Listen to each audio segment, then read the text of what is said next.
Touring car racing here at Macau is about to get underway for a hugely prestigious part of a Macau Grand Prix racing weekend. It is for the Macau Guia race. It is also the final round of the year for the TCR World Tour. And as you can see, we have a very warm day indeed. Clear skies, beautiful blue skies here at Macau. Sunshine, and it's going to get hotter and hotter as the morning goes on.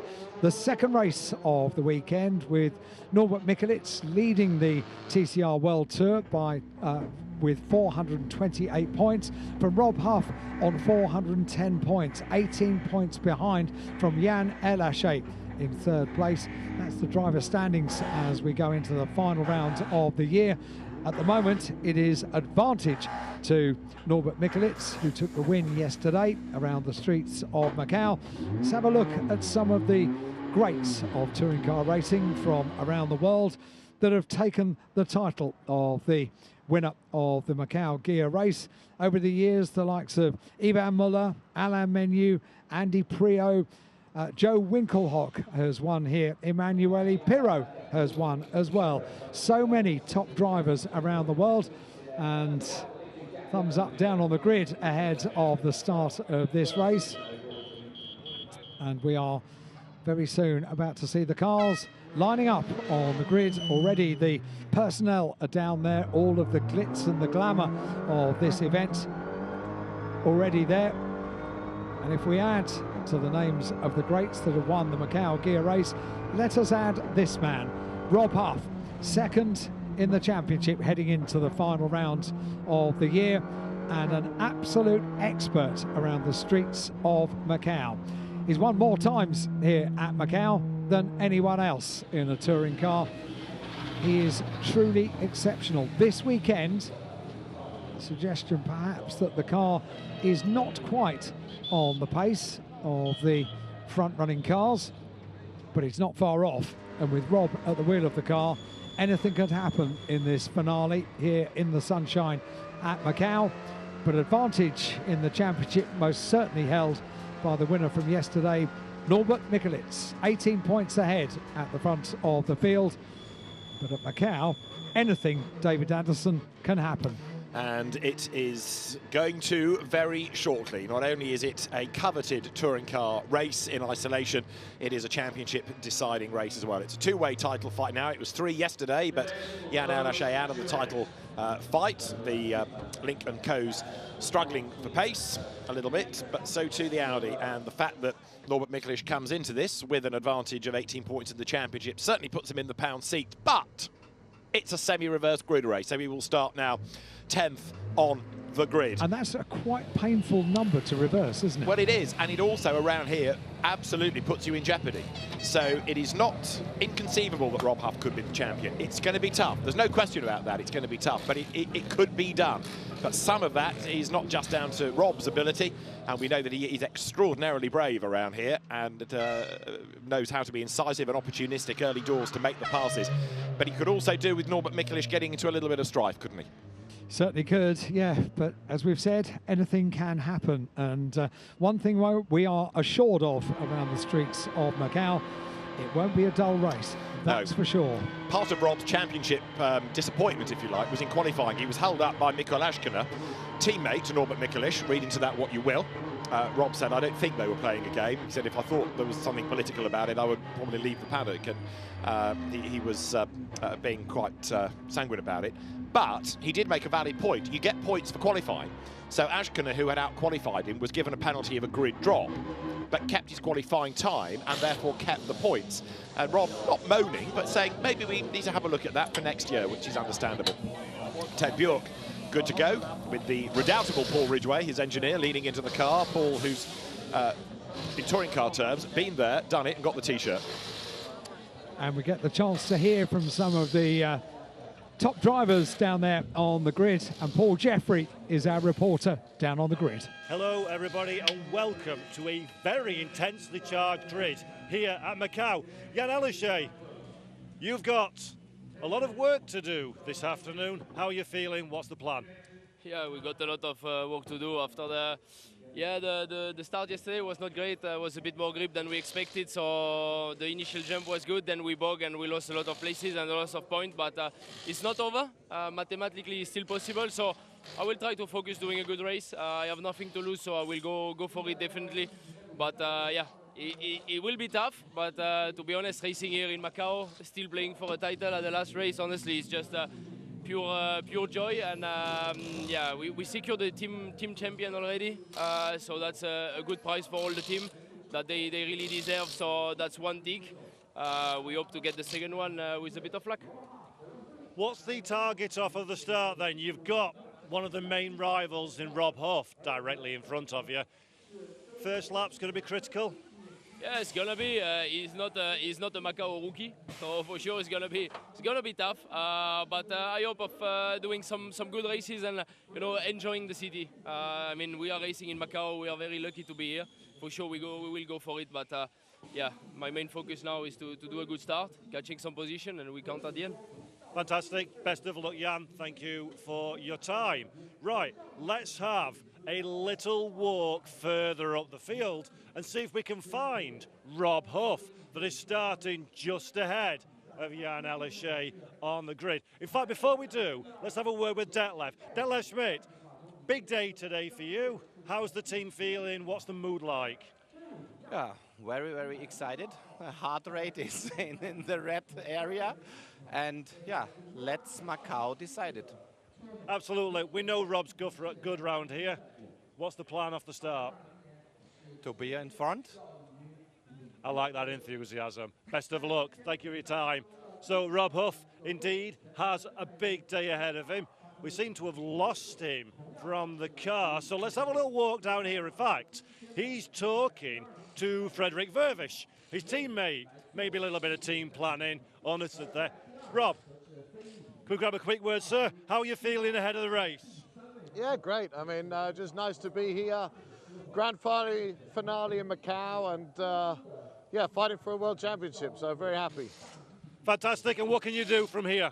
I mean, let's wait and see. We've got plenty of cars ahead of us. We've got the other two rivals behind us. So head down, try and get a good start, and see what unravels.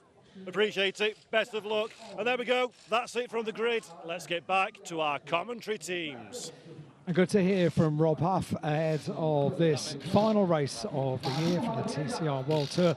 And a bit of a tradition here on the World Feed English language commentary to say good morning, good afternoon, good evening. I've lost track of what the time will be back in the UK, but Rob's family have been a huge support to Rob throughout his career. So mum and dad, Peter and Kate, and his sister Francesca, all will be watching, all will be tuned in. They don't miss a single second of Rob Huff on any circuit. If they can be at a track, they are. If they can't, they tune in, whatever the time scale. What is it? It's approaching 2:30 in the morning back in the UK, They'll isn't it? So, yeah, coffee at the ready, I'm sure. Yeah. Coffee and Ovaltine later. Wavy the Peacock in the background you caught a glimpse of. He has also come to the grid. He's looking for a drive, I think, for next year, but Wavy is surrounding some of the cars as you look at the pole car of Santiago Urrutia. And it's going to be Ted Bjork's Link & Co. on this semi-reversal of the top 10, lining up alongside. There is Ted Bjork, the Swedish driver, who was a sports car gun before he switched to touring cars. About 2 decades ago now he's in sports cars. The Cyan Racing run Link & Co.'s. And third on the grid, John Filippi. Now John and Fred Vervish on this grid, both ahead of Rob Huff. 2 sacrificial lambs, you could argue. They need to help Rob here, don't they? They need to get out of his way early on and let Rob go forward. I'm sure Rob will make a demon start anyway, but it does help him a little bit that 2 of the cars he's got to overtake are in his team. Yeah, it's going to be a fascinating one to watch unfold around the streets of Macau over 9 laps. So 2 races this weekend, each of them of equal length. As we make our way down the grid, we're looking at Fred Vervish's car, and Fred Ravish making the most of the build-up to Macau. He was with Rob Huff, in fact, with his teammates. He was in the Macau Grand Prix Museum, which is a super visit. If you come across to Macau, well worth taking the time. It's on multiple floors for the various different disciplines of racing. So touring cars have got their own floor, and Fred Ravish was found enjoying the simulator on the motorcycle floor.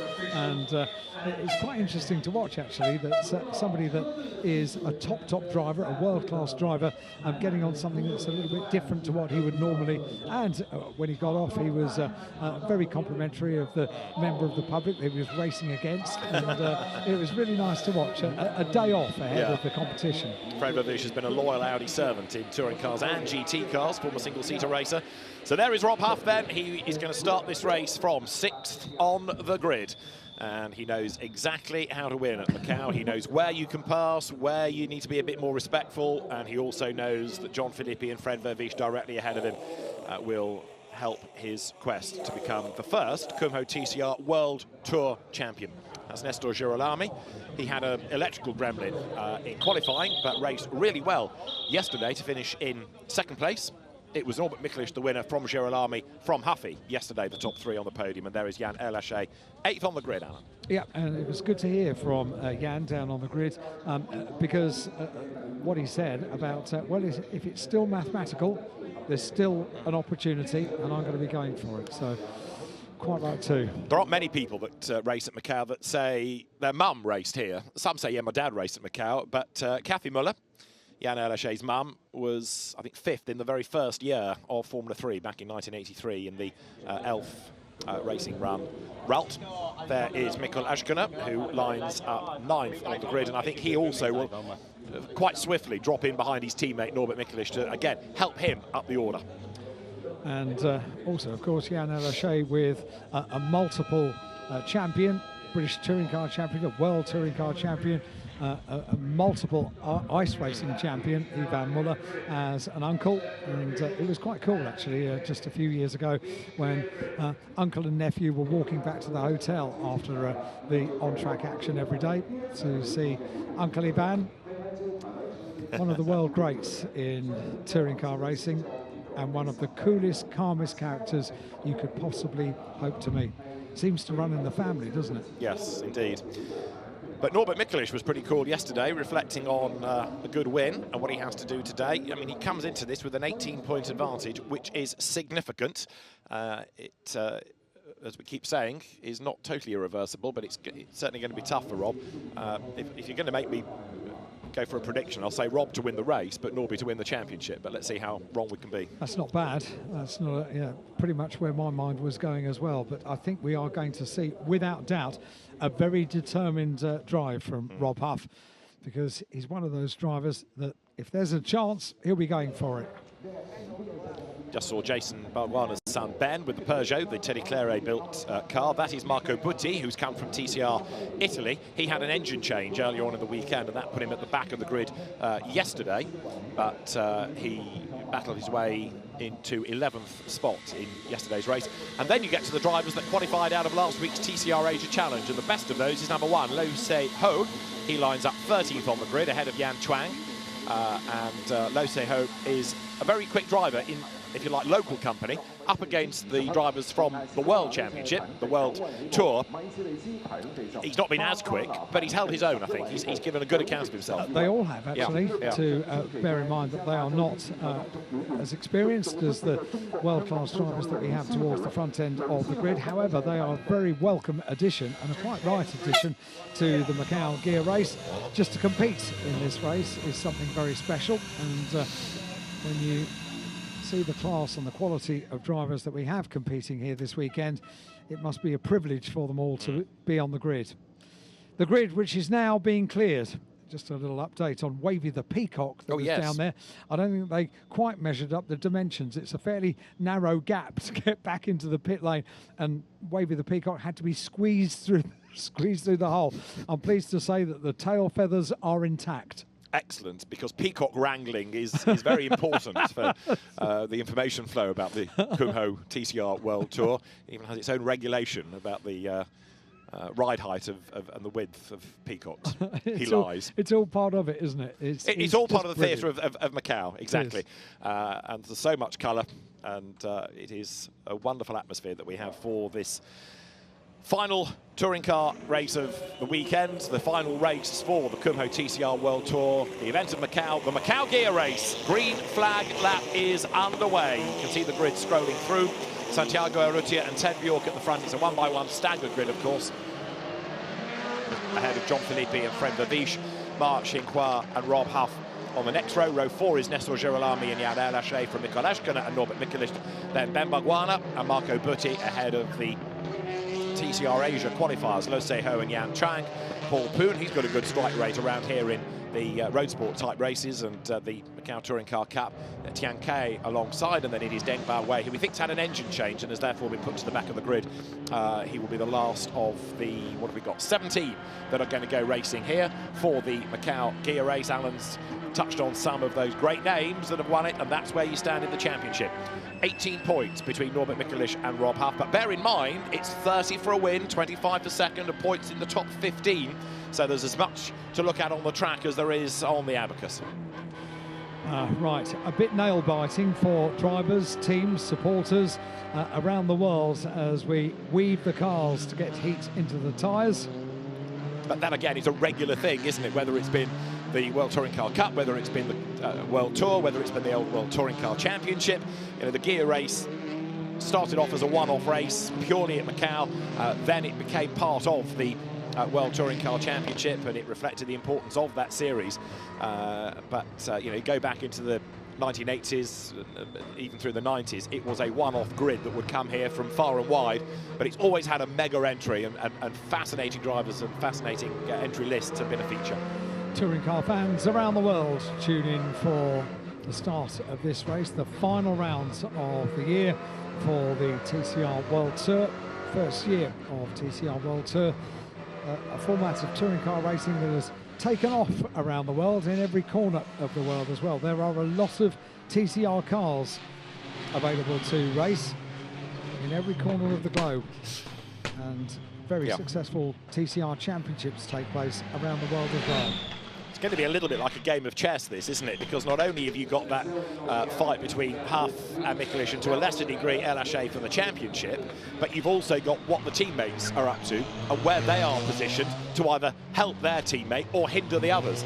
So there's going to be an awful lot of strategy calls, I would have thought, from the pit wall, because it's all very well, taking an example, John Filippi letting Rob Huff through, but then he's got to get back into the train and make the car as wide as possible and perhaps as slow as possible to hold up Norbert Mikulic, as an example, who's trying to come through the pack. So how the teams orchestrate all of this to give their championship hopeful the best chance will be really interesting. And opportunity before the final race of the year for a quick team shot down in pit lane. And then it's on with business around the Melco hairpin, on board with Rob Huff. Couldn't pick anybody better to be on board with around the Guia circuit. And from Audi Sports' point of view, Rob in the Compti Racing RS3, you know, he's the person you want in your armoury when you come here. Because if anybody is confident around here, if anybody has a strike rate, it's Rob. So, yes, he's probably the man to beat for the race, but how the championship's going to pan out to an extent might be out of his control.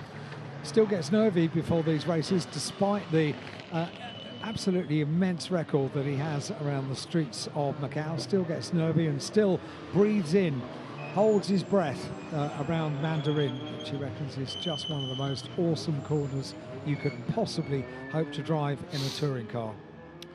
So to the grid comes Santiago Urrutia, with Ted Bjork lining up with him at the front. Drivers trying to urge the warmth into that Kumho rubber. John Filippi and Fred Verviche, then Rob Huff's teammates in the Audis on the second row. But of course that front row, they are going to try and help if they can Jan Erlaché. Of course Erlaché starting as the fourth of those Link & Co.'s on the grid. It's been a really tough few weeks for the teams. They've had back-to-back weekends in Australia and then have come here. So it's been a long part of the World Tour for them. But it's all coming down to the wire in this last race, and where better than the Macau Guia circuit. The last driver in place will be Deng Bao Wei, and there into position is championship leader Norbert Mikulic. It is 9 laps for the Kumho TCR World Tour event of Macau. The Macau Guia race is about to get underway. Green flag shown at the back of the grid. That means everybody is present and correct.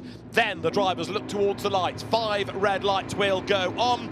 We wait for the lights to go out now, and a good getaway is made by Vervish, and a bad stop by Rob Huff. Jan Ellershay gets up alongside him.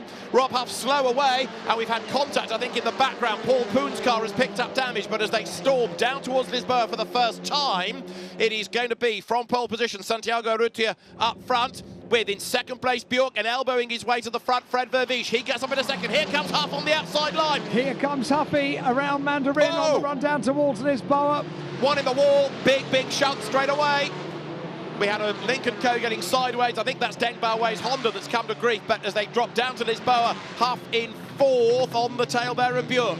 He's got to do this early on, and you're right, he was not so quick off the line, but he's made up for it, hasn't he? Goodness me. Yeah. We also had notification that there was a yellow flag at turn 23 before the race got underway. Because that was with a slow car on the grid. In fact, it's not got away. I think it's Paul Poon's car that looked like it had got damaged. So there it is. You can see he's got a broken front right corner. So somebody has glanced off him at the start of the race. So that's why there's a yellow to warn them if they can't get the car out of the way. It's still on the pit straight. There was more drama, as we saw, though, coming out of Mandarin, and it did look as though that was the car possibly of, is it Ben Barguana, in fact, that hit the wall? It is. That's the Peugeot, isn't it? I thought it was Deng Baowei's Honda, but no, it's a Peugeot, it's Ben Barguana, so that's a big disappointment, and that, I fear, will be a safety car. It will, and I think the car of Paul Poon might take a little bit of moving as well, because the front wheels were very deranged. The marshals are in place down there on the starting grid, but that car is going to require being up on the dollies and urged to go into pit lane. The safety car is deployed in order to clear those 2 cars away, so yep, not surprising really. Let's talk about Rob Huff, shall we? Slow off the line, yeah, odd that, but somehow managed to be a projectile to get up into 4th place. I think he just got a very good run through Reservoir and then got into the draft on the way down to Lisboa. Fred Vervish was elbowing his way into the pack, and that opened the door really for Rob to come charging around the outside.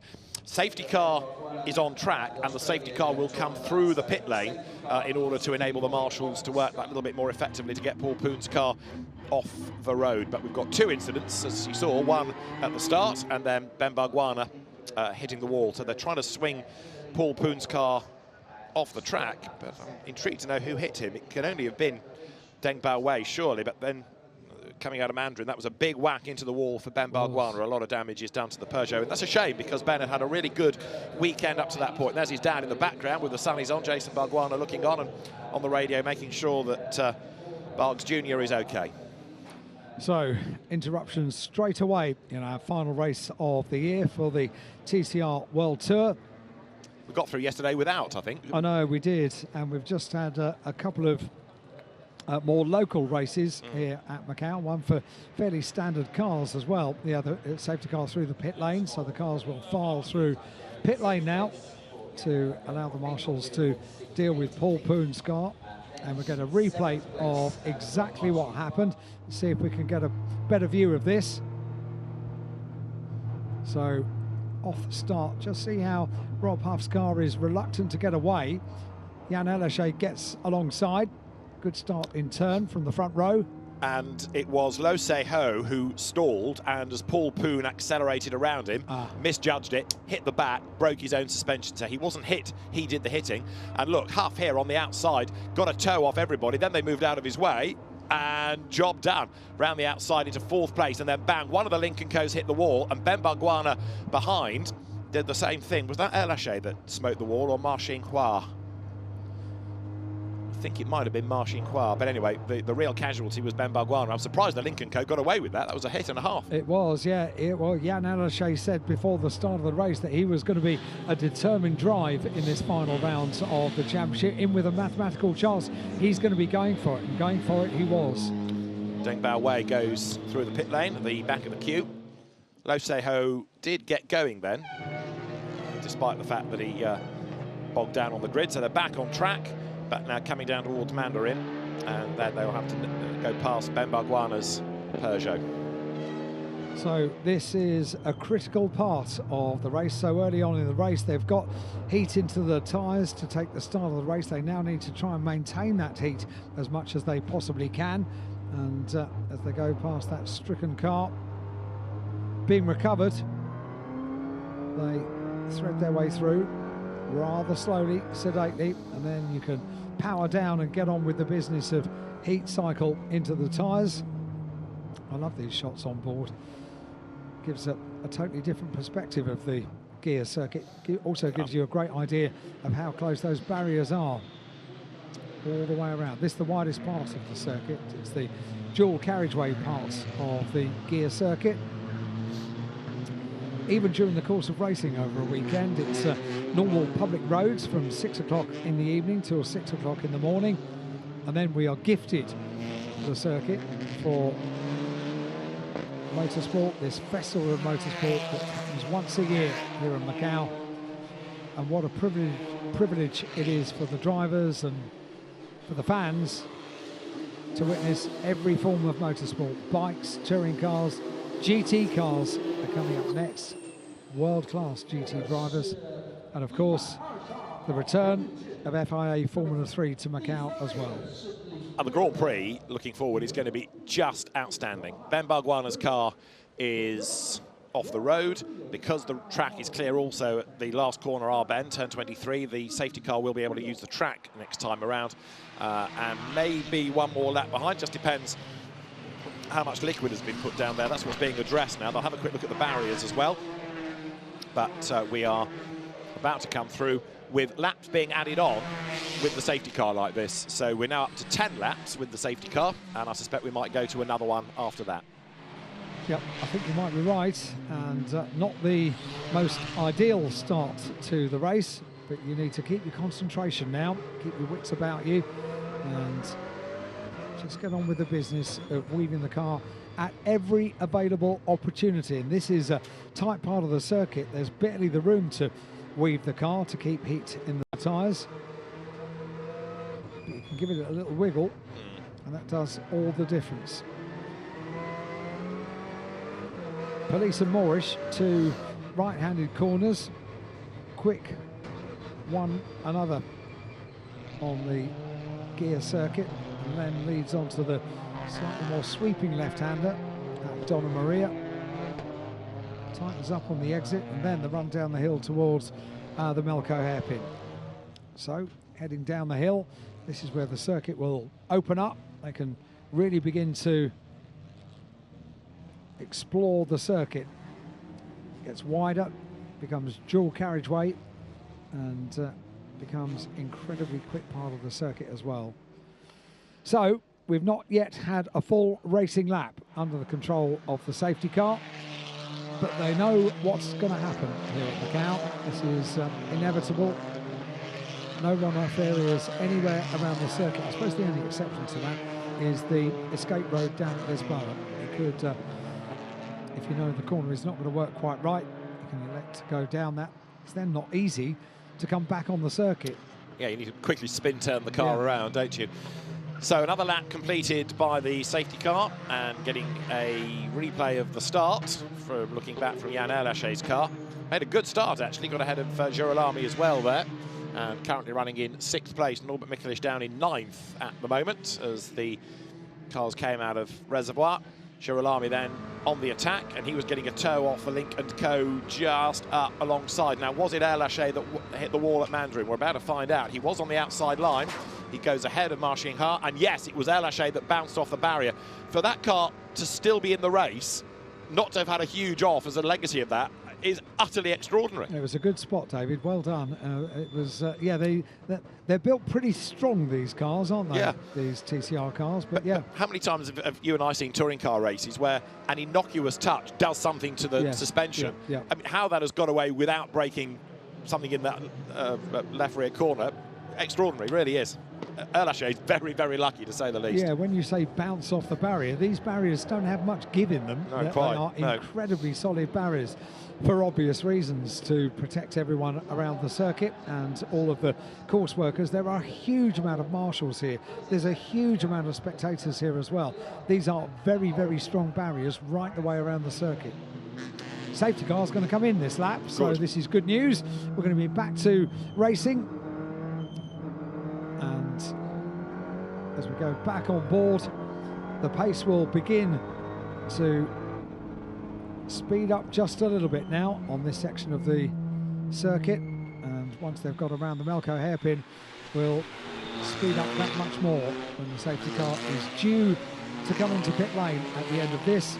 Glimpse of Rob Huff heading down towards the left-hander at Teddy Ip. Teams are ready. Gabriele Tarquini is ready. And one of the greats of touring car racing. Brings a smile to that. You're smiling. You see Gabriele, you smile. Absolutely, whether it was Alfa Romeos or Hondas or Hyundais or his passion for English football. And coffee in the pit lane. Coffee in the pit lane, yes. The espresso machine that was suddenly brought to the touring car paddock by Gabriele Tarquini, because he had to have proper coffee when he went motor racing. And you could smell the coffee all the way down the pit lane. They're the Link & Co technicians, Paul Ridgway, the bespectacled bearded engineer nearest to you there as you were looking into the garage, splitting his time between Ted Bjork's car in this and then on his weekends off, as it were, for Speedworks Motorsport in the British Touring Car Championship, where he looks after Ricky Collard. I use the phrase looks after advisedly, but there you've got the view from Jan Erlacher's Link & Co, and we're going to go racing this time, so that run to Lisboa yet again is going to be absolutely crucial, isn't it? And Fred Verviche here, let's see what he can do, because he really needs to somehow fall behind Rob Huff without losing place as well to Ted Bjork. So this chess game of positioning everybody in the right place to help their championship hopes is about to be rejoined. It certainly is, yeah. A very high-speed chess race about to get underway with no run-off areas. Rob Huff not weaving the car on the run down towards the start of this race. The trigger is pulled, and we're about to get things underway as soon as the Lamborghini safety car pulls off into the pit lane, stays left on the circuit, and the race is about to get back underway. Green flag. Over the line comes the race leader, Santiago Urrutia. Verviche is there in second place behind him. Third is Bjork, fourth is Huff. Small gap back. John Filippi doing what he's meant to do. Delay the opposition, let Huff go, and see whether he can get himself up from fourth place. And he's about to make a move, isn't he, down to Lisboa? Because look, Huff now in the wheel tracks of Ted Bjork. He's in the tow as Nestor Girolami has a look to get past Marchequois.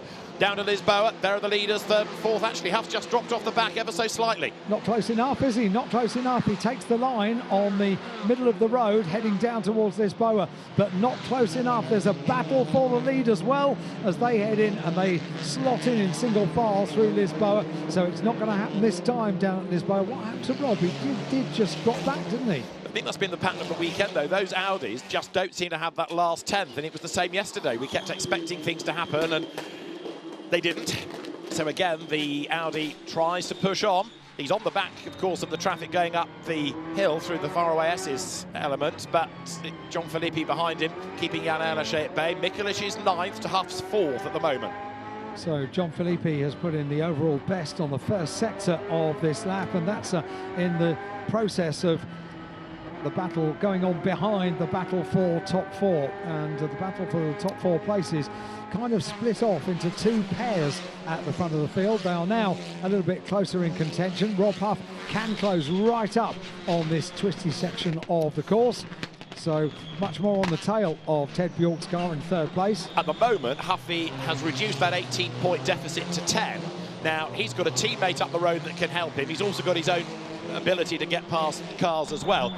Mikulic is down in ninth. He's ahead of his teammate, the only driver that can help him. So any progress Mikulic makes from here on in, it has got to be on merit. On his own, yes. Yeah. So he needs to press on, the race winner from yesterday, and so too does Rob Huff have to press on. They go around the Melco hairpin.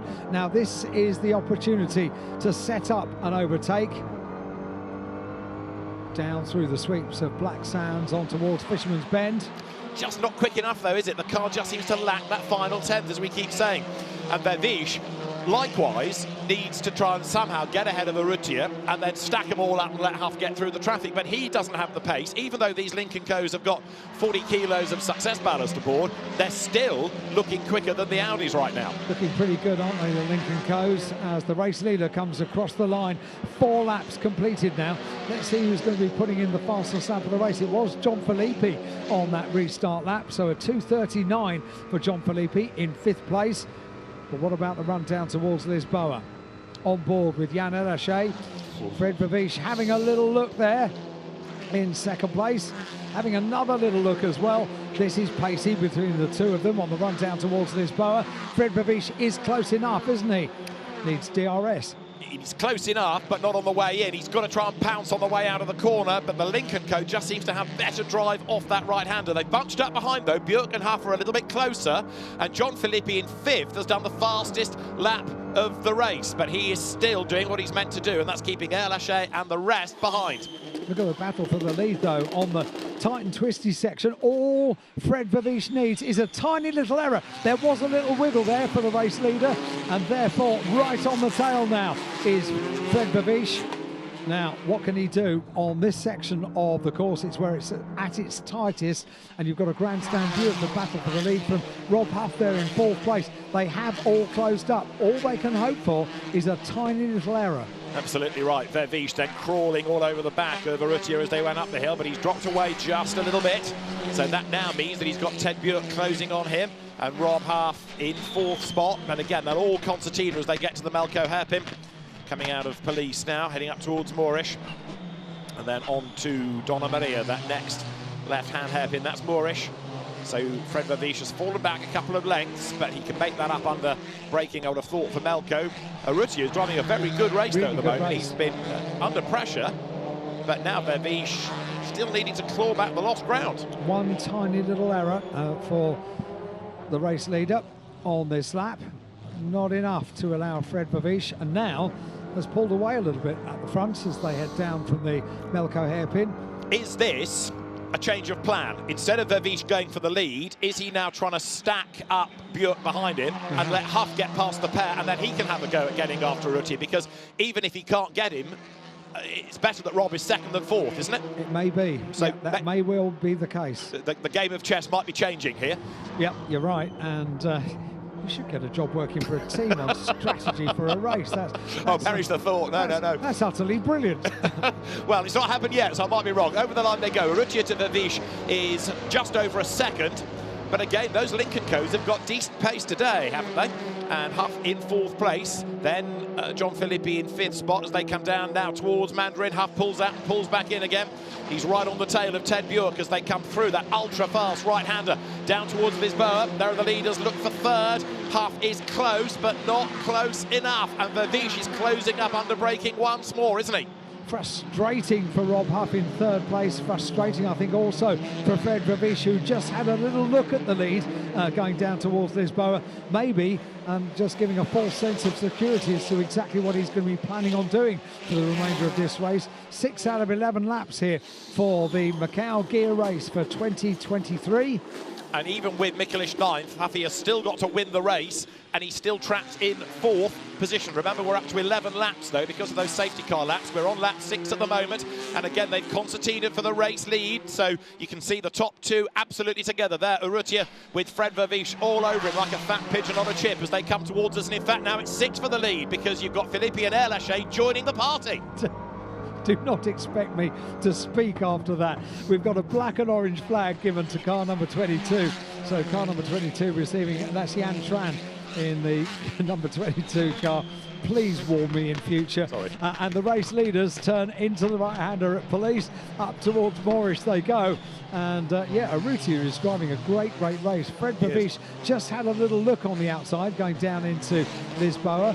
Feinted the dummy, if you like, on the run down towards the overtaking zone. Through Donna Maria they go. The left-hander takes them down towards the Melco hairpin, and that's when the circuit opens up, and that's when the Audi of Rob Huff and Fred Vervish, they may be left a little bit breathless, wanting a little bit. It's going to be frustrating, this, for Rob. It is, and Comte need to start thinking cleverly about this. They've got to get him up the order, and part of that would be by, as I say, Vervish holding up Ted Bjork and trying to get Rob to jump by. He's got to win the race, so the sooner they release him into second place and let him go after Urrutia, the better, but it ain't happening. So slightly mystifying as to why they're not orchestrating it or how they could orchestrate it differently, but right now Urrutia is getting away. He's building that gap. It was 1 second last time, and now to the eye he's further ahead of Vervish, and yet as they come over the line Vervish is a fraction nearer, would you believe. So 8/10, it's come down slightly. It didn't look as though it had, but Fred Vervish once more chases on behind the race leader, and Huff is going to have to do this fighting on his own, isn't he? Maybe if he gets up to third, Vervish will let him by. In the meantime, he's a bit busy fighting for the race lead, but the Audi doesn't have the pace on this part of the circuit, and this is the part of the circuit you need it, because it's where you overtake. Well, here comes Huffy. He's having a look. He was pretty close to the back of Ted Bjork this time, but not close enough as they turn into Lisboa. It's frustrating for Huffy. It is absolutely frustrating to not quite have the pace of the cars in front. Urrutia is driving a brilliant race, you know. Yeah, hat tip to him. It's really impressive. He's driving a team race this and doing a very good job. Now the two of them are in pairs in the top four. So a pair for the lead, a pair for third place as well. The Audi on this section has good pace, and all you need is one little error, and the whole complexion of this race could change. Yeah, Urrutia has had victories this year in Portimao, at El Pinar in Uruguay. He had a win at that as well, but right now Fred Vervish coming back at him. But again, here you see Urrutia can just afford to relax a touch because it's so hard to overtake, and then he can wind it all up again when the road opens up coming out of Macau hairpin. So again, we said it over the weekend, you can stack the pack up behind you a little bit here, almost confident in the knowledge that it's unlikely anyone's going to really make a pass. He sits in the middle of the road though, coming out of police just to cover off any effort by Vervish up towards Moorish, but they're absolutely nose to tail here. Fred Vervish is determined to find a way through, whether it's for his own win or to help his teammate. Time will tell, but the Audi is right back with the Lincoln Co. He is around Donna Maria down towards the Melco hairpin. Meanwhile, Rob Huff is right on the tail of Ted Bjork. So for the Audis, they've had a good lap this time, and they are more in touch with the Lincoln Co's. They all bunch up together as they head around the Melco hairpin down through Black Sands. The circuit opens up. This is the speed part that historically during this race we have seen the Lincoln Co's stronger, but Fred Vervish is going with the leader. This time he is, you're quite right, and he's got to try and stay in the draft all the way. Look, straight off, Urrutia goes to the inside to break the toe. Vervish doesn't go with him, but doesn't seem to have dropped too much time. Bjork, in the meantime, is falling back a little bit, and Fred Vervish is really pushing now. I just wonder, as the race wears on, whether the 40 kilos aboard the Lincoln Co's is starting to tell, and maybe that's just affecting the tyre wear a touch, because now Fred Vervish's Audi looks like it's back at the races, doesn't it? Across the line, it was 0.378 of a second, and it's game on for the race lead now. Vervish goes to the outside line, and he's done it! Fantastic move round the outside into Mandarin. The testicularly enhanced Fred Vervish takes the lead on the outside line, and Huff is going to try and do the same for third, except he's under attack. John Filippi is right there as well. Don't overtake your teammate. Huff goes third. So, brilliant stuff for the Audis. All of a sudden, they've woken up those cars. Hear the roar from the grandstand as Huffy went through and took third place. Absolutely superb stuff. Except the plot spoilt a bit because Elache jumped ahead of John Filippi, but collectively, there's a lot more optimism now on the Comte pit wall. So, Vervish leads. That was quite a lap for the Audis, wasn't it? Rob Huff had a grandstand view of the lead changing with his teammate going in to the front of the field, and then he was able to make the move stick as well. So absolutely superb stuff for Rob Huff. Now, what's going to happen? Fred Vervish leads the race as a Lincoln Co in second place, and Urrutia has been driving very well during this race. Mouth-watering. Easy, Fred. Easy, easy. Slacken off the pace. Let Rob catch up. Box up Urrutia. So now Rob Huff does have a chance to not just win the race, but the championship as well. And although Fred Vervish would love to win the Guia race, he is a good Audi servant. So if there's an Audi driver to win the World Tour, then expect him to play ball. Look, Huff is almost with them here. Fred Vervish in the third sector of the lap, 4/10 slower than Huffy. So he's clearly allowing Rob to join the gang. He's doing exactly what he needs to do. And how close can Rob Huff get to the back of the Lincoln Co? This is fascinating.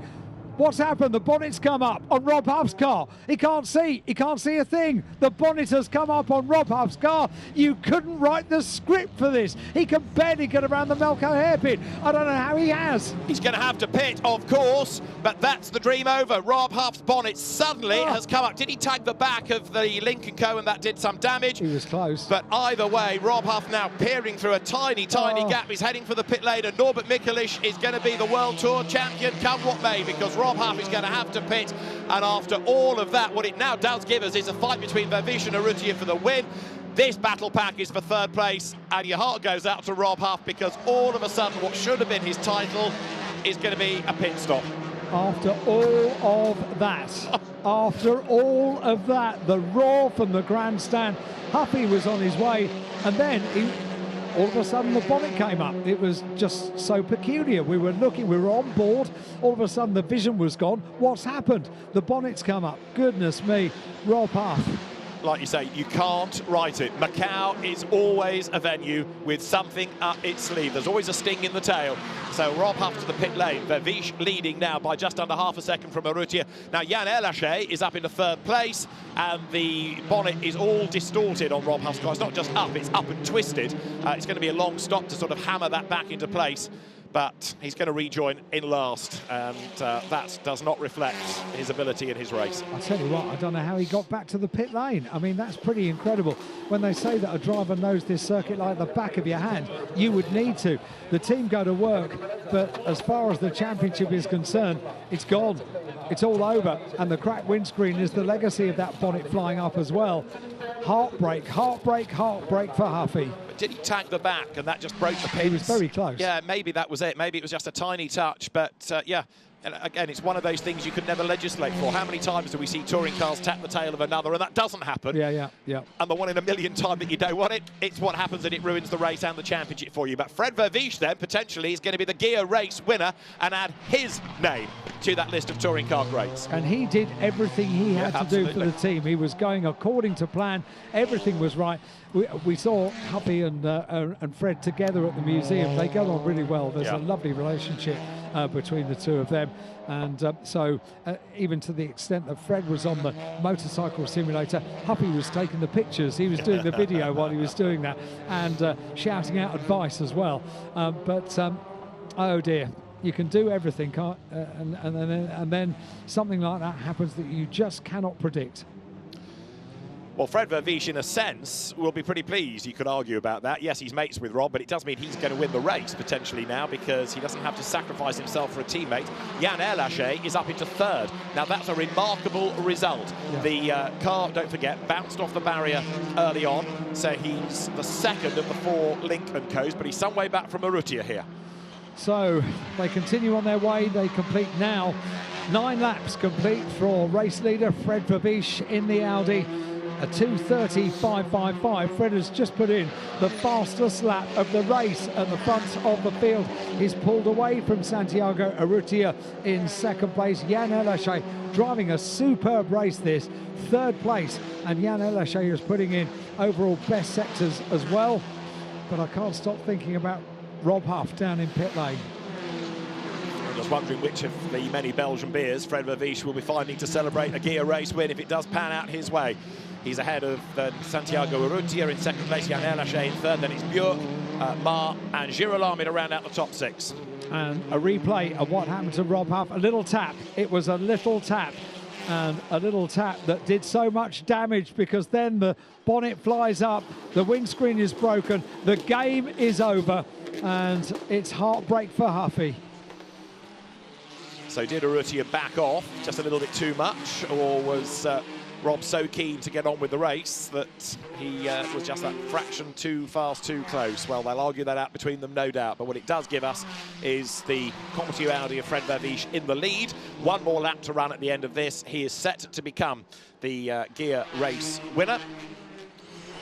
And as the race leaders work now, lap 10, it's an 11-lap race, 9 originally, but because of that safety car period, the race elongated to compensate for the lost laps, as it were. Well, we promised you drama. That is what we have had. Norbert Mikulic up into 8th place and cruising to a championship. Not getting involved in any battles, any drama, just banking the points. Thank you very much. Doesn't have to. The work was done yesterday, taking the race win. It set the scene for the finale.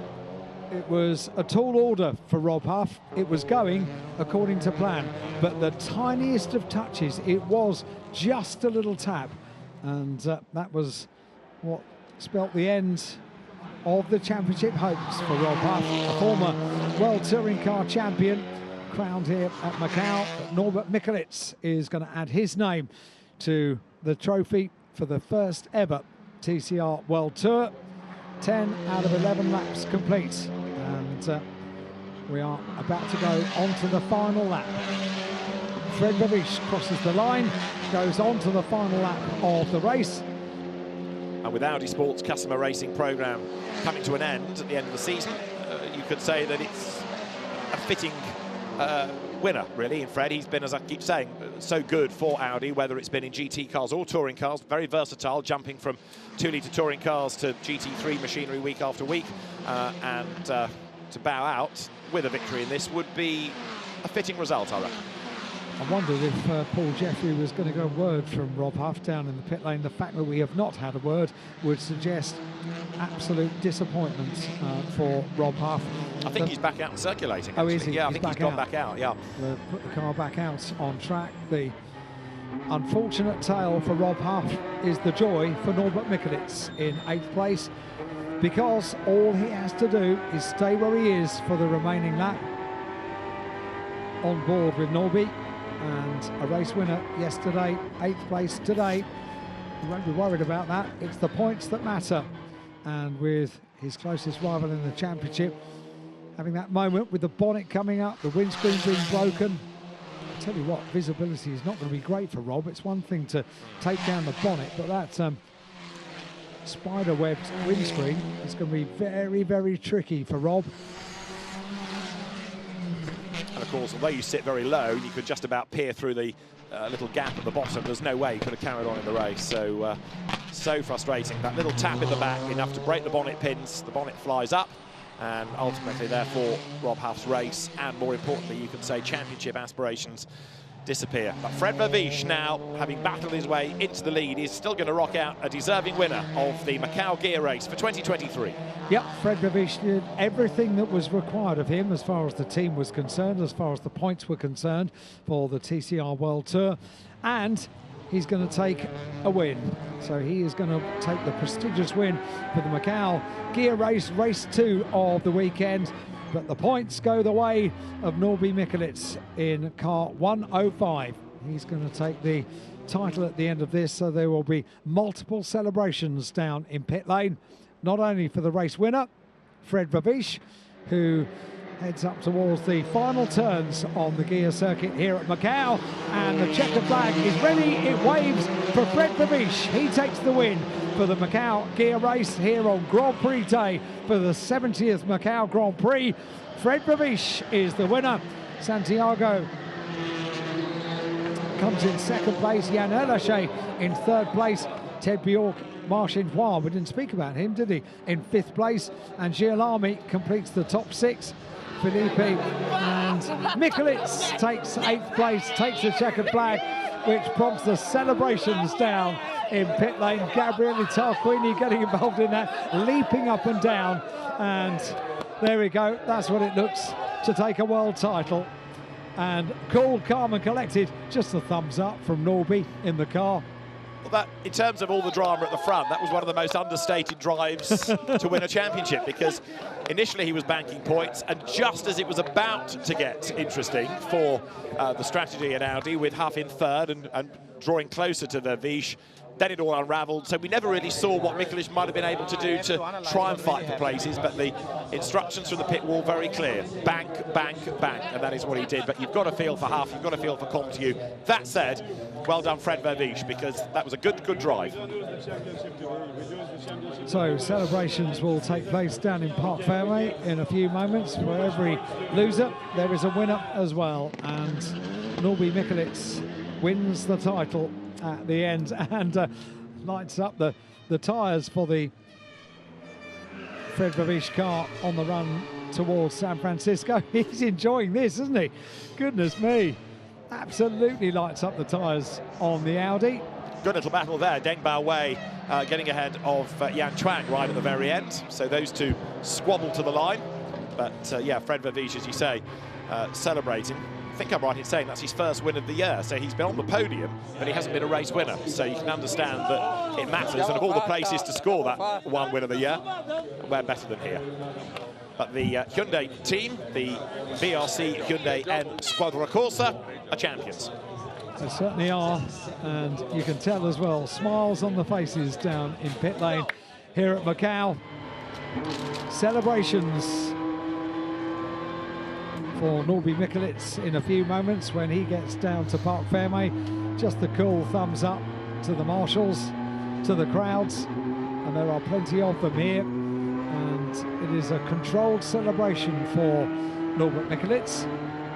Let's see how controlled that is when he sees the joy and elation for the team when he gets down to Parc Fermé. And yeah, he's pressing on now, wants to get back. A bit of urgency, bit of a celebration to enjoy. Yeah, the driver's always the last one to join in, of course, because the mechanics, the engineers, the teams, they can all celebrate straight away.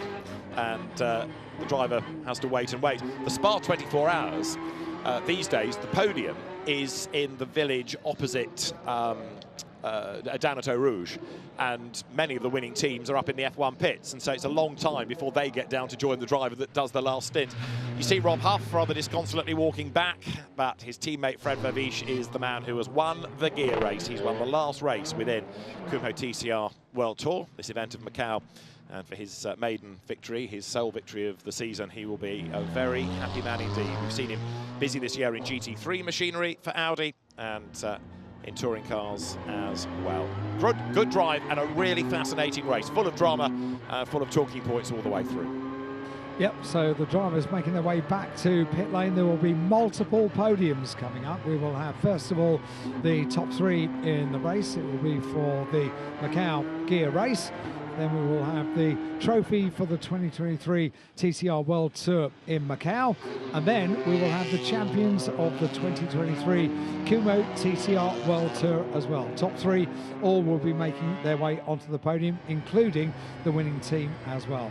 So it's going to be a long trophy presentation for this one. And of course, while that is going on, the man that was 8th will be celebrating a championship. There is Norbert Mikulits. So the winning cars go to the scrutineering bay, and then the drivers will be brought to the podium, which is where the teams are congregating underneath, ready to cheer their driver. But Norbert Mikulits down the pit lane. And to round out this inaugural season of the TCR World Tour. And it's been a good year. Some good tracks, some good racing, and good drivers within the entry. Some superb tracks, really. Yep. When you look back to the start of the year, getting underway at Portimao, going to Australia, all around the world for the first ever TCR World Tour.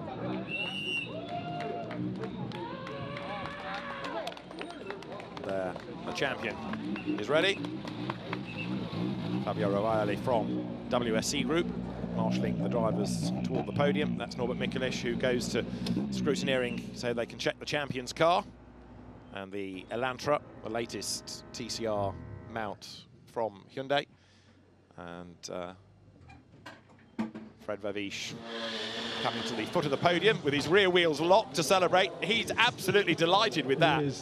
At one point, I think he expected to be told, you're not going to win this, and then circumstances changed, and he is a race winner. The Guia race is won by Fred Vavish. And delighted he is, gets out of the car, and immediate celebrations, and so too for the TCR World Tour. The inaugural champion gets the moment to celebrate with the team that have been jumping up and down for the last 5 minutes. They have been waiting for their champion to arrive in Parc Fermé. Wonderful scenes down with the team, and it just makes it so clear it's not just about one driver that takes a world title, it's about all of the team.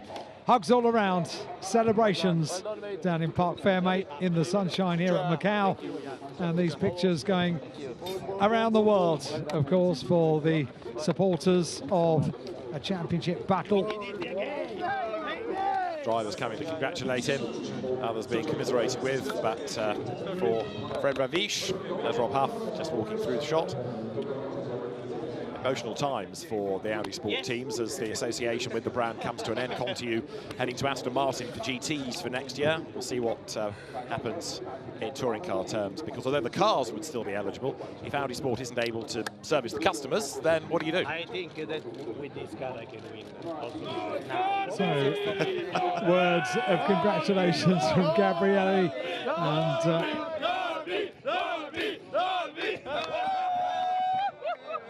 the party has started, hasn't it? I think it has.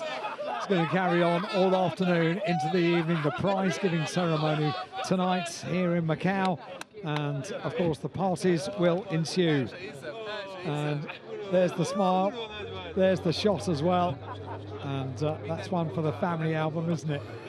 Big smiles for Norby, and a podium to come in a couple of moments for the Macau Guia race, and also for the TCR World Tour. Let's hear from a very happy Norbert Mikulec down in the pit lane with Paul Jeffrey. Kumo TCR World Tour champion. How's that fit for size? Sounds good. I don't know what to say. I mean, on a day like this, on a circuit like this, with a team like this, I mean, what can you have more in life as a race car driver? So incredibly proud of the team, incredibly thankful to them. Car again was faultless today, and I'm just amazed, blessed, incredibly happy. It's been an exceptional season.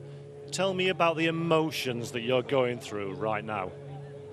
Yeah, it was a very difficult season, difficult year for me. It started very good, but we had some tough moments during the year. Competition was very tough, as you could see, but we did our best. So it was a roller coaster ride with being on the top at the end, which is always the best version. Fantastic, Norby. Enjoy the moment. Thank you very much. Now back to our commentators. Great to hear from a champion crown down in pit lane. He'll take the first step of receiving those trophies in a couple of moments' time on the podium here at Macau. Still a few moments down in Parc Fermé to share with family and friends and team as well. That's the winner's car down in Parc Fermé. Fred Vavish. Always feel a little bit sorry for race winners when they've won the race, but there has been a champion crowned as well, because maybe they don't get quite the coverage as they would hope for or expect. But you could see on the slowdown lap just how happy our race winner Fred Vavish was, lighting up the tyres around the Guia circuit here at Macau. And Fred Vavish will be a very, very happy winner on the podium. And we'll see Norby Mikulec on the podium as well in the trophy presentation for the first ever Kumo TCR World Tour. This is the events here at Macau. And the back of Fred Vavish's car down in Parc Fermé, parked underneath the podium. New podium here at Macau for last year.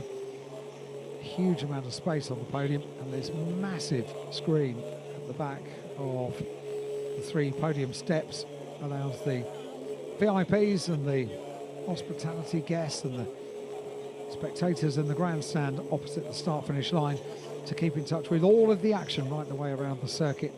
All the action, multiple cameras around the 6.1 kilometre circuit.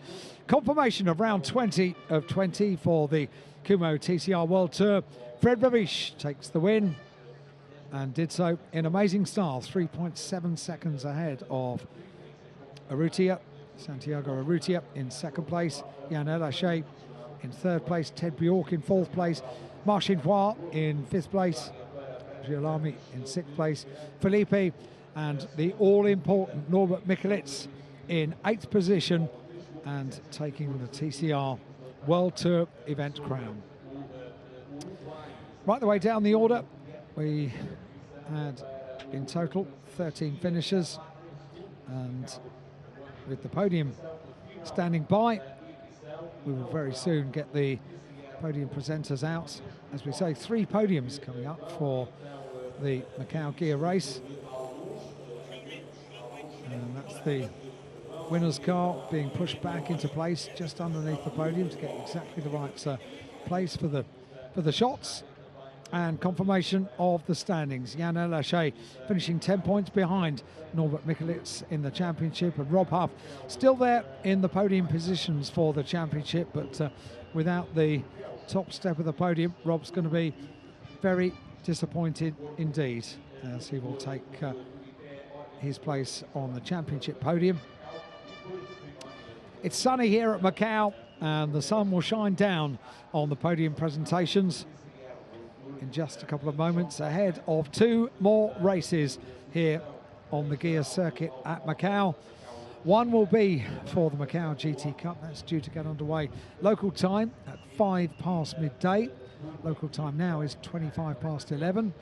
And then we will have, traditionally in the build-up to the Macau Grand Prix, a parade of classic cars around the circuit. The circuit given up for the parade for about an hour to entertain the spectators, all packing the grandstands around the circuit, and not only entertain the spectators but also entertain the owners of a vast array of beautiful classic cars that will make their way around the Guia circuit. What an opportunity that will be for a local driver, car owner, to be on the Guia circuit here at Macau. And then we'll have the build-up to the Grand Prix. Local time gets underway at 3:30 this afternoon, and we'll have all of the build-up with the Lion Dance and the Dragon Dance ahead of the presentation of drivers, and then the start of the race over 15 laps here at Macau. So there's quite a lot to get ready for the podium presentation. The teams are in place already, cameras at the standby, and with multiple presentations, that's a lot of trophies to get. We'll have the top 3 for the Macau Guia race, and our race winner adds his name to a mighty impressive lineup of drivers that have etched their name on the trophy. Fred Vavish will add his name to the likes of Alain Menu, Ivan Muller, Rob Huff. All of them have won here at Macau over the years. Joe Winkelhock, Emanuele Pirro. So many great names from the world of touring car racing have been winners here for the Macau Guia race. And they will have their presentation first of all. Top 3 drivers will appear on the podium, and it will be the Executive Director of Sands China Limited, Dr. Wilfred Wong, joined by the Executive Vice President of the Corporate Office of Galaxy Entertainment Group to present the trophies for the Macau Guia race, Mr. Buddy Lam. So both of them will appear on the podium behind the scenes. Top engineers from around the world have been working on the TCR World Tour, and it will be, as I say, a reasonably long wait to get all of the personnel in place. Fairly simple to do the podium for the Macau Guia race and then the trophy for 2023 World Tour in Macau. The driver's the same, just we add the representative of the winning team, and we are about to have a look back at the highlights.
celebrations for Norbert Mikulec, celebrating the top step of the podium for the championship, for the TCR World Tour event, and we are just about ready to see those celebrations act out on the podium here at Macau. We're ready for 3 podiums. The first one includes the national anthem Ladies for the and winning driver. gentlemen, Here we go. welcome to the 70th Macau Grand Prix, Macau Guia Race Kum Ho TCR World Tour event of Macau Race 2 trophy presentation ceremony. We will be presenting 2 sets of trophy at the ceremony, including the trophy for Macau Guia Race and trophies for 2023 TCR World Tour in Macau. First of all, let's welcome our top 3 finishers to the podium. On second runner-up, number 168, Jan Alaka from France. Congratulations to the driver. Congratulations. And on first runner-up, number 112, Santiago Urrutia, the driver from Uruguay. Congratulations. And at the top of the podium, our winner is number 122, Frederic Rivage from Belgium. Congratulations. And now, ladies and gentlemen, it's time for the national anthem for the winner.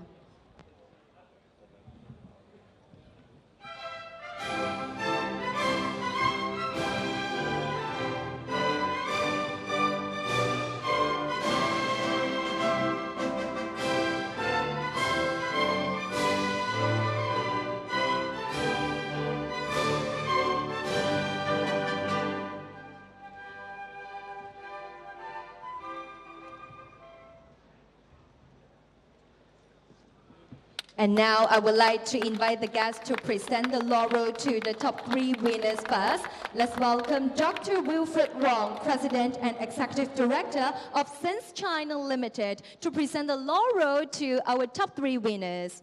Dr. Wong, please. First of all, please present the laurel to our second runner-up driver. Thank you. And Dr. Wong, please also present the laurel to our first runner-up driver, please. And of course, laurel for our winner as well. Thank you, Dr. Wong. Please remain at the center and take a photo with our drivers.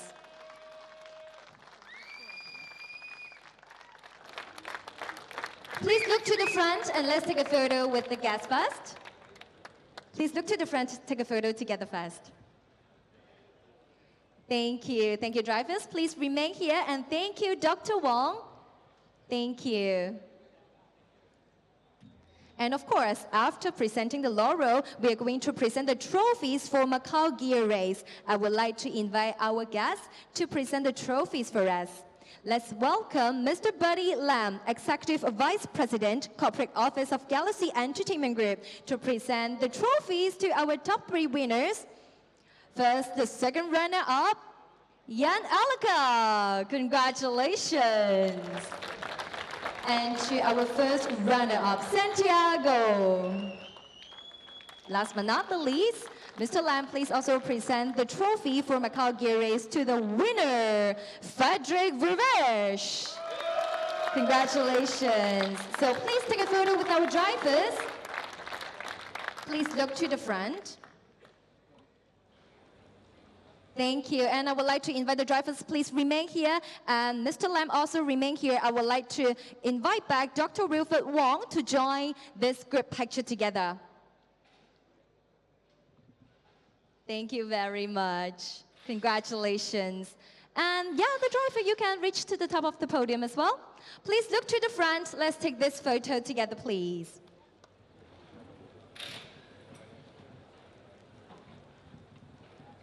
Thank you. Once again, loud cheers to our top 3 winners. Please remain on the podium. Thank you, our guests. Thank you very much. Thank you. ask our drivers to remain on the podium because we are going to also present the trophy for 2023 TCR World Tour in Macau.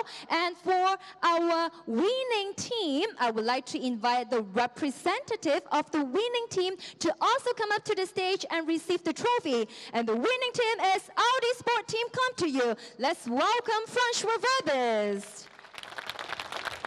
Welcome, gentlemen. And now I would like to invite the guest, Mr. Pon Wang Kun, President of the Sports Bureau and Coordinator of the Macau Grand Prix Organizing Committee, to present the trophy for 2023 TCR World Tour in Macau to our drivers and the winning team. Congratulations! And Mr. Kun, please also present the second place driver trophy. And of course, to our winner driver. Thank you. Last but not the least, would Mr. Poon please also present the trophy and the laurel to the winning team. Audi Sport Team, come to you. Congratulations. Please gather at the center and take a photo together. Thank you. To all drivers and winning team representatives, please look to the front, take a group picture together. All right, one more at the center, please. 請局長繼續稍為留步，我哋再影多一張嘅。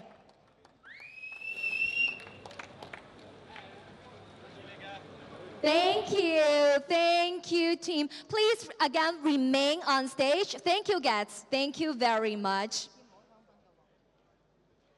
First of all, thank you, Francois.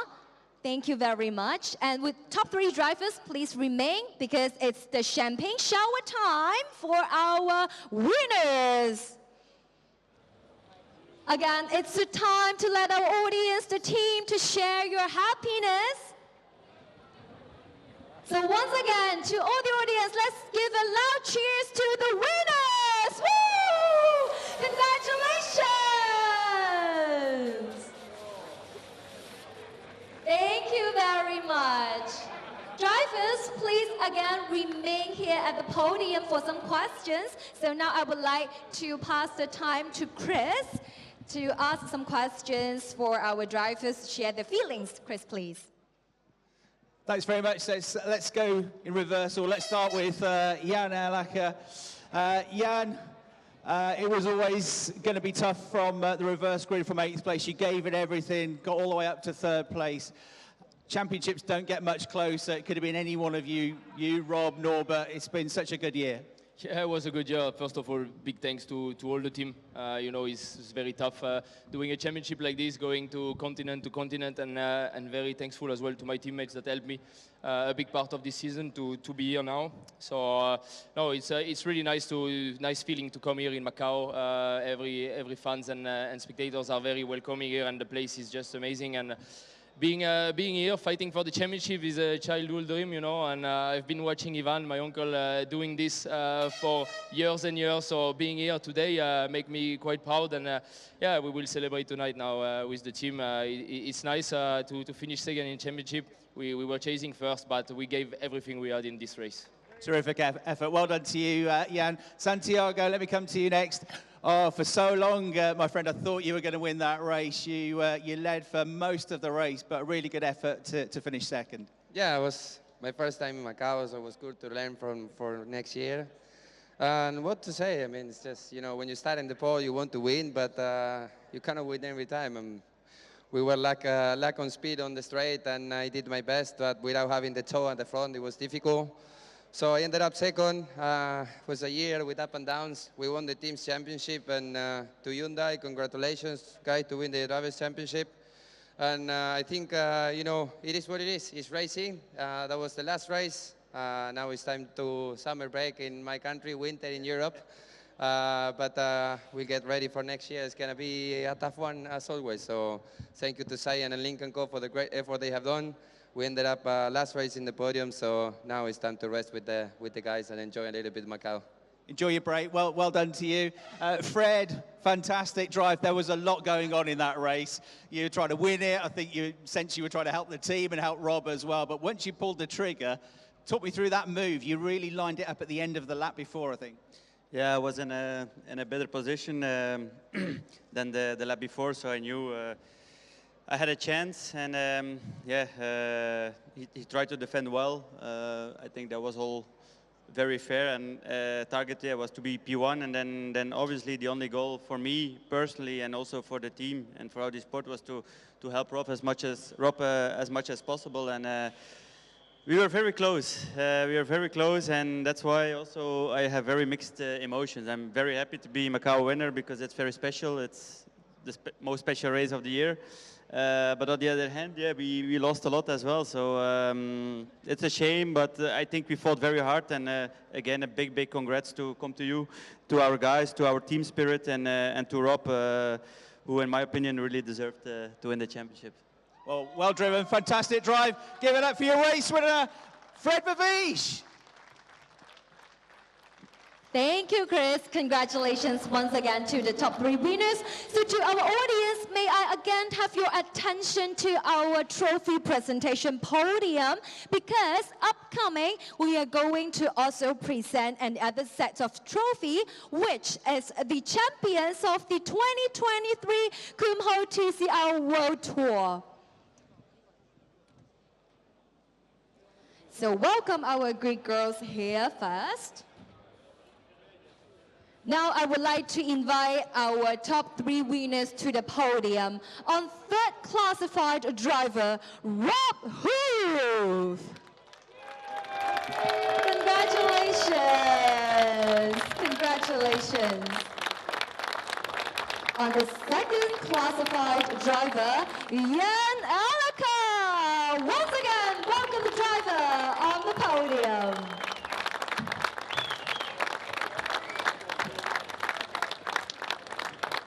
On top of the podium, the champion of champions of the 2023 Kumho TCR World Tour, Norbert Michelin! Congratulations! What an exciting, spectacular moment. And now I would like to invite our guests to present the trophy for us. First of all, let's welcome Mr. Chong Kok Vang, President of the Automobile General Association of Macau, China, and coordinator of the Sporting Committee of the Macau Grand Prix Organizing Committee, to present the trophy to the 3rd classified driver. Thank you, Mr. Chong. Now I would like to invite Mr. Marcello Lotti, the President of WSC, to present the 2nd classified driver trophy. Thank you, Mr. Lotti. Last but not the least, let's welcome Ms. Christine Lam, Vice President of the Sports Bureau and Deputy Coordinator of the Macau Grand Prix Organizing Committee, to present the champion trophy to Norbert Michelin. Congratulations. For all the guests, please gather at the center and take a photo together, please. 有請咁多位嘉賓，我哋向中間移步，跟住一齊影張合照嘅。Of course, to our winners, reach to the top of the podium and take this photo together. So Norbert, would you like to raise up the trophy to take again? Thank you. Thank you very much. Please look at the center front for one more picture. Thank you very much to all the guests. Thank you. And once again, loud cheers to congratulate our winners. Thank you very much. Here on the podium are the champions of the 2023 Kumho TCR World Tour. Thank you very much. So a champion crown. So drivers, please gather at the center and take one more photo. Enjoying the trophy presentation, and joined on the podium by Jan Elachet. It's definitely the spectacular moments for our winners. Congratulations once again. And leave the podium off to the press conference here at Macau, taking nothing away from our race winner, from Fred Babish, enjoying his moments on the top step of the podium, writing his name into the history books for the Macau Guia race here around the 6.1 kilometre Guia circuit at Macau. And that was how the title was decided here in Macau for the Kumho TCR World Tour of Macau, the Macau in the paddock, Gear Race. Macau GT Cup F